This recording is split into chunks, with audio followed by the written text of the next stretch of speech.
बेआईन कलापथर खादान उपरे प्रशासन चढ़ाऊ जाजपुर जिला धर्मशाला तहसिल अधीन कलापहाड़ गुड़िक चलुवा बेआईन कार्य उपर चढ़ाऊ जारी रखी प्रशासन खनि विभाग युग्म निर्देशकों अध्यक्षत विभिन्न बालीघाट विभाग सहित तहसिल प्रशासन प्रदूषण विभाग मिलित भाव में जांच करिछि। पूर्व नवीन सरकार थिबा समय बेआईन खनि खनन उपर दृढ़ कार्यानुष्ठान नियाजाई कोटी कोटी टंकार फाइन होइथिला।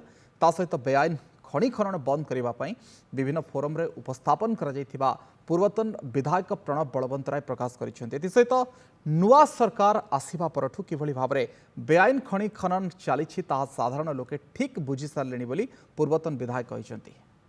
खनि कथा एबे नुहे सब ओडिशा रे चर्चा रे रही जो आज समस्ते सब जो 300 कोटी टंका कथा उठाउछंती कथा उठेबा कथा एवं वास्तव भितर बहुत फरक थाए।